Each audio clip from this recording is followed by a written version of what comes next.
Good morning. Uh, this is Professor Bernardo on an early Monday morning, January 6th, actually, prior to the surgery I've been telling you about tomorrow, trying to stay ahead of the issues and needs that you have. So, with that, I just thought that I'd speak about the week two modules so that when you open them up next week, you'd have a head start on what it is that you need to do. Now, I'm going to share my screen so we can take it from there. But before I even do that, just the point I want to make is that week one was which begins, I guess, technically today, uh, intended to just get your head into what the word futuring is about and the issues that are connected with it. That is to say, specifically, uh, how decisions happen, how decisions are existentially connected to instinctive futuring, if nothing else, and forecasting, and to anchor that into your understanding of culture, whether you intend to be a leader or are a leader. It's critical that you have your arms around what the cultural components are, the variables that drive deep down what your organization is intended to be in terms of its own purpose and how it operates in order for that to be effective. And with that in mind, with some of the assignments I've already given you that I haven't seen yet because you haven't done them yet, uh, enables you to get an idea about how or whether your organization's cultural uh, variables are aligned with your futuring premises. They probably are to some extent, but I also likely doubt that they are aligned with each of the pieces they need to do with any effective intent in many cases. So that's what the first week's about. And now we move to week two. Now, week two is a serious week. Not that week one wasn't, but week two is where we seriously plunge into this premise of future-based change leadership, front to back. And so there's quite a few things I want to show you today. Overall, I'll probably try to create some more videos before the day is over, connected to some of the other pieces. So what I'm going to do now is share my screen about the week two folder.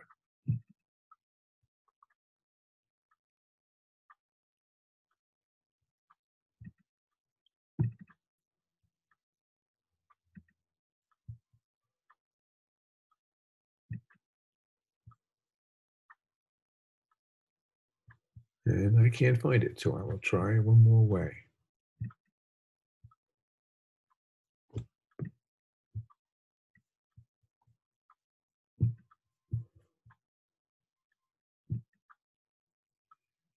I stopped the share, and I'm going to try it again. Forgive me.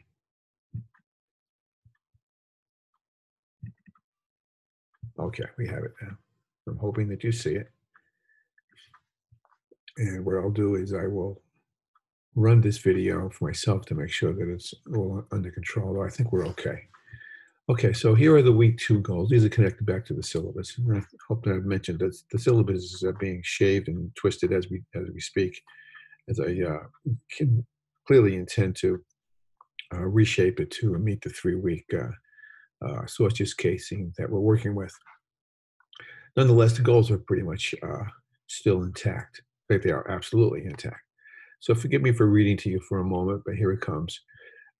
Basically, chapter two, rather week two, is intended to meet 3 goals, and specifically 2, 3, and 4. And I will read them to you and comment as we go through them. Week two is intended, for example, to teach you how to use futuring one strategies to enable you to assess both macro and micro issues and trends that your organization must consider for itself in order for it to meet its purpose.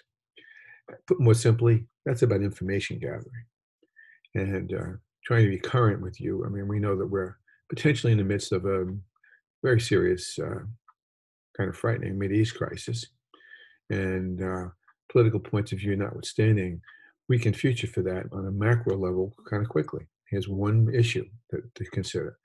If the Mideast were to explode into an all-out shooting war, more likely than not, it's going to affect our oil supply. were it to affect our oil supply, what would that do for gas prices? Assuming we would have gasoline to begin with, but working with the idea we'll have some at least, I think we can certainly expect that gas prices are going to go very high rather quickly. If they go very high rather quickly, how would that affect your organization?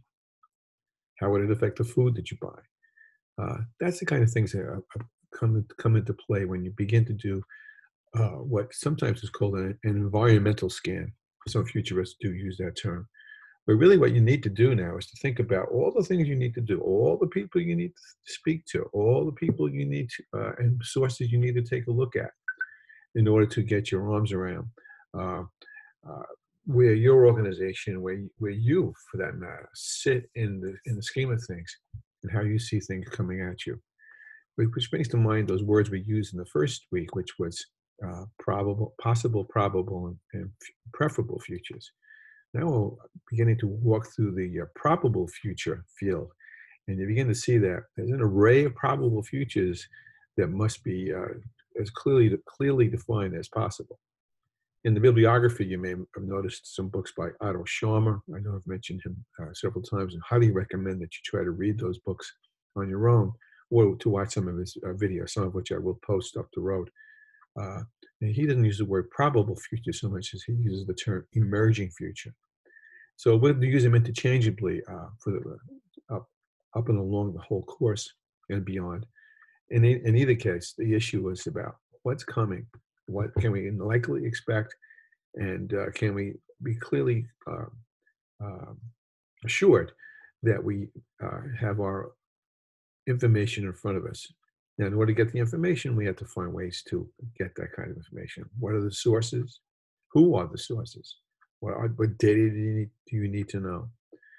Uh, how do the data sometimes intersect with each other, and how do the data sometimes contradict each other, or at least on surface? This is about, again, what we call information gathering. That's what this goal is speaking to. And by the way, before I leave this goal, another thing to consider is uh, how, if you were creating a futures-based plan for your organization, how would you account for differing points of view? Would you permit them? Of course you would. But if you were to permit them, how would you somehow reconcile what the points are? In the end, everyone has to come out the other side of the tube with the idea that they, in fact, have a general consensus about what the emerging future appears to be. Now, that won't get put to bed, quite frankly, until the third week. But clearly, in this particular week, that's a big issue. And the first thing you need to think about is how would you go about doing it? So that's legal. That's the objective number one. Objective two, if you see it on the slide, which brings us over to objective three, which is your necessity to connect your organization's ability to change, which goes back to what their cultural premises are about, their basic assumptions and values, with their dispositions and the beliefs about the extent to which futuring is embedded in their practices. Is there a formal time when people say, I think this will happen, and then I think this will happen, and this is what we should do about it? Or are they flying by the figuratively, metaphorically, by the seat of their pants? If they are, flying by your seat of your pants sometimes works, and other times leads you into places that you didn't want to fly into in the first place, or overlook some things you should have flown into, for that matter. And so what you need to do is really make a mental calculation here about how or whether the dispositions, or how they view future, how you view future. And we'll speak more about that in another video in a moment or two. And then there's a third goal, which is about practicing and mastering what we call type 2 futuring skills and competencies of future forecasting. This is where we finally have the rubber meeting the road in some respects, where I'm going to teach you two techniques. There are many, but I'm going to teach you two techniques that evolve from your information gathering plan, and now bridge over to some specific skills. And I'll show you those. They are provided in the some templates, and I will show you how to use them. And you need to learn how to really make them work. between now and the end of the week, so that you can show me that you've been thinking this thing all the way through. So we start with objective 2, which speaks about uh, emerging future and how you mean to calculate it. This goes over to your assessment as to whether your organization and this emerging future somehow bounce off each other, merge together, don't merge with each other. And then the third piece is looking at it more specifically, where now you begin to squeeze down to, not totally, but squeeze down to your probable and eventually your preferable futures. So that's the week's goals, and they're very ambitious. And it's going to put a gun between your eyes to pull these together. And I'll be here to help you, I presume, at that point. So I'll be thinking more clearly than I intended. I guess I'll be thinking in the next couple of days to help you through that, and certainly be available to you in any number of other ways. I haven't decided which date yet because I don't know how I'm going to feel, but I probably will also identify office hours, so to speak, where I'll be available to on Zoom, to live Zoom, to help anybody over any issues and hurdles that you may be seeing. Now there are three assignments. Here we go. Now we've already seen. I'm looking at assignment 1, based on the power of the decision model, which you have already in your week 1 folder. What you need to do is to, again, and based on the PowerPoint, which I'm also going to post to you, which is very comprehensive, extremely comprehensive, in all parts of what this is about. And that will also be available to you in the week 2 folder.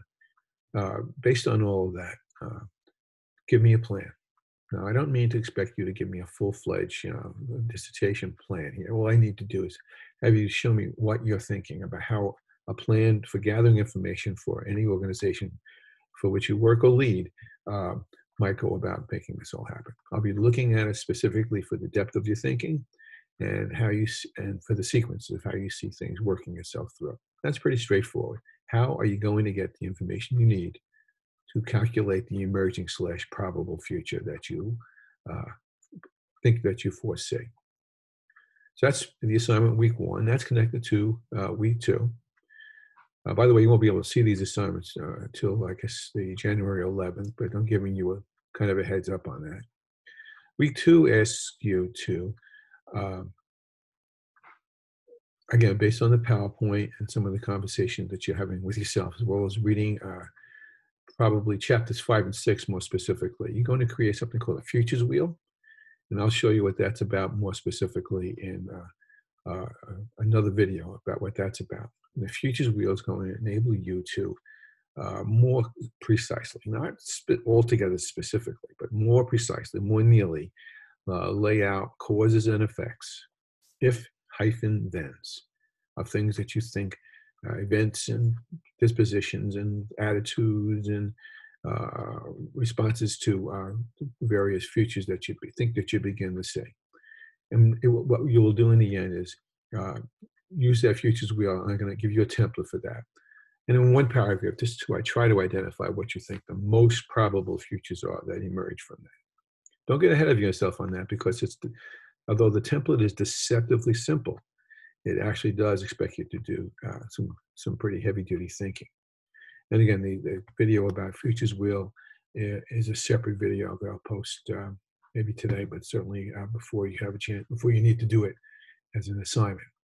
Now, week 2's futures wheel, rather week 2's assignment 2, futures wheel, is very much connected to the third assignment as well. So the third assignment is more specifically about this phase 2, if-then futuring piece, and now speaks that much more clearly to, and for some reason it looks like it's written several times, but what you're basically going to do is you're going to create a cross-impact matrix. And I think I need to edit this to make it clearer, but it's a cross-impact matrix. Again, another video for that will be supplied. A cross-impact matrix evolves from your future wheel. You can't do a cross-impact matrix without having also done the futures wheel. The futures wheel will bridge you over to the cross-impact matrix, where you're that much more specifically going to squeeze your probable futures and take a look at what they may mean and also how they may impact, which is why it's called cross impact, impact or affect uh, other parts of your organization, even the community outside of it. And the that video again will, with the template, will help you do that. And you'll see that the last sentence in that chart there says, in one paragraph, summarize what conclusions you have generated from your analysis. So by the end of the week, next week, you're going to have, next week as in week 2, you're going to have a pretty good idea about what you need to know in terms of um, information 1 and information 2 phases of futures-based change leadership. And it will make your hair hurt a bit. And I have no hair to hurt on my side of the street, but it will make your hair hurt a little bit. But at the same time, it would be fun. Now, what will also be fun, and I haven't put this into the expectation because of the brevity of the course itself. But if you can find someone else in the course, and I'd be happy to help you do that, and work with each other on some things, you probably have some fun with that too. The more people, the merrier on this as such. So we again have three assignments. One is how you're going to plan an information gathering system. That's phase 1. And the 2 phase 2 assignments. One is to complete a futures wheel about your organization's probable futures, possible, probable, and preferable futures. And the third assignment is for you to complete a cross impact matrix, which is, again, more specifically about what you have already begun to project from your futures wheel. And by the end of that week, you'll be in pretty good shape on that. And those are the assignments. Now, I'll come back to the discussions in a moment. I just wanted to point out that you have several things here in this folder that you need to see. First of all, there's a very lengthy futures-based change leadership PowerPoint for you. It's, I think, 100 slides. So don't feel like you have to look at all the slides all at once. But what you need to do is kind of sweep through that slides and look for the futures wheel piece, for example. Look for the information gathering segment. Even that might be even more helpful. And you'll see how things begin to shake out. And then, as I said before, there is a cross impact matrix template, which really, quite frankly, is just a chart. And then I think this is mistitled, and I'm going to have to change the title on this, but there's also a futures wheel template, and I'm going to change that right now so we don't confuse ourselves.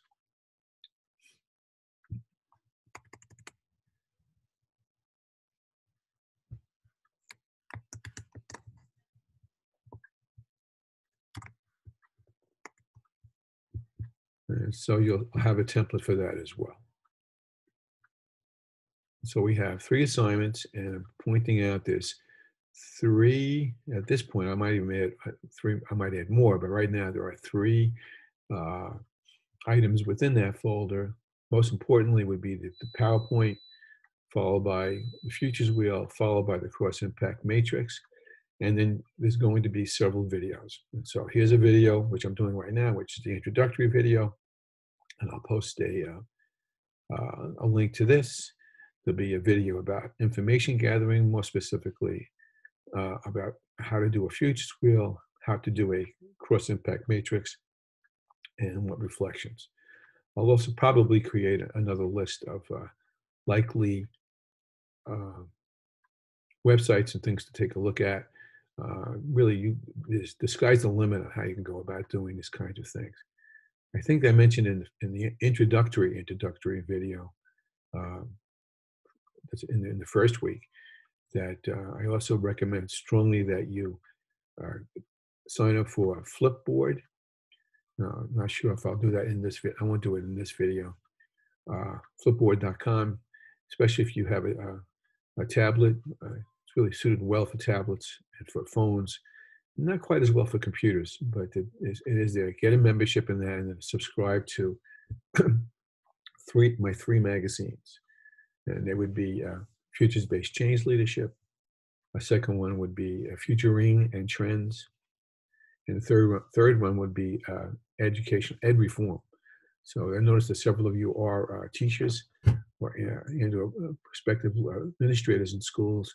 Uh, that's more specific to those folks who have a bent towards the educational corner. But in either case, all of these three magazines have lots of articles about things you might want to consider, especially in terms of the outside world's probable futures and trends that are out there. So that's an introductory video for week 2. And you can see that there's several expectations, and I forgot to talk about the discussion. So let's go over to discussions.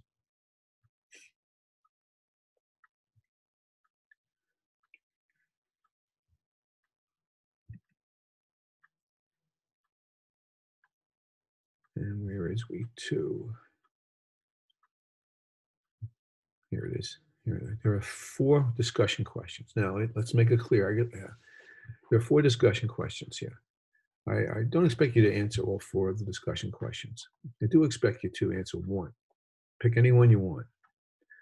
However, what I also want you to do is to respond to someone else's response to a discussion question that's not the one that you wrote to, although that's not the end of the world if you choose to do that. So if I were in your group, let's say in your group you chose number 2.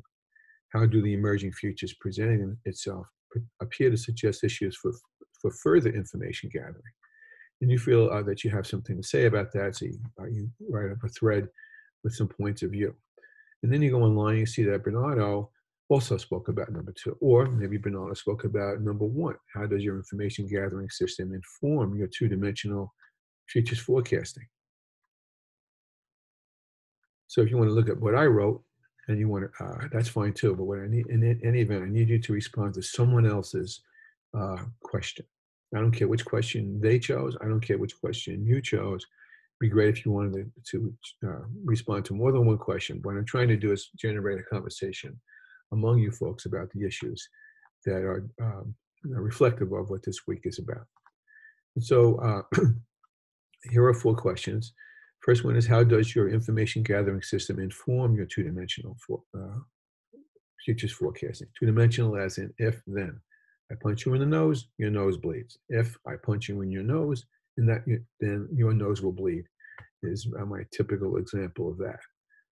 How does your system, the one that you're thinking about, enable you to come up with a 2-dimensional futures forecasting system for your organization? How satisfied are you with it, I guess is a better way to put it. Question 2, how do the emerging futures presenting itself, that's from out of the futures wheel, appear to suggest issues for future information gathering? Understand this. No matter what you come up with, there's always going to be someone will say, I need some substantiation on this. And more often than not, that's a very valid question to ask. And so you need to think about the sources that you have used and other sources that you may yet need to use. Here's an example. There's something called the Long Island Index. You can find it online. It's about as best as we can to call it a think tank for the Long Island economy and social issues. You may want to take a look at the Long Island Index. And the Long Island Index is going to tell you that the population is aging, and your company's manufacturing of diapers, baby diapers, is probably not very profitable. Well, that's something to think about, isn't it? And so what else would you need to know to corroborate what that's about? Third question is a very important one, actually. What are the strengths, weaknesses, opportunities, and threats to your organization as you begin to look at this emerging future? Things starting to occur to you? Again, if you're in a school system and you see that the population is getting older, why are we building new buildings? Quick question. Or if we are building new buildings, are we purposing the buildings properly? Those are the kind of things that you need to begin to offer up in that camp. And the last one, how are these considerations shaping your futures-based change leadership self-reflection and assessment? Critical question. Because obviously what I'm trying to do is to turn you inside out more than a little bit, to reconsider how you consider what's happening around you personally, and professionally. And so I'm not telling you to decide whether you should get married or not, or to move from Long Island to the Everglades, uh, but or Australia for that matter, because of the futures-based issues, climate change issues that they're unfortunately suffering through right now. How are these shaping the way you reflect on yourself? So that's a question you're going to open up your soul a little bit and put it out there in public. Maybe a little. You may be a little hesitant to do that, and that's if you are, then don't respond. But I hope that some of you will take a crack at that one as well. So again, answer one question, respond to one question, post it up in the site, and then respond to somebody else's offering, whether it be the same question or another question. It doesn't matter. I'm not going to jump in and out of those, assuming that I have my wits about me by that time. By that time next week. Enough said. I think that we've got a pretty good handle on what this is. I'm just praying that this video worked because sometimes they don't for me. I think it did. So I will talk to you soon. Oh, I'm going to put some more videos up, more specifically about those premises that I've already addressed with you right now. Just not sure when. Take care.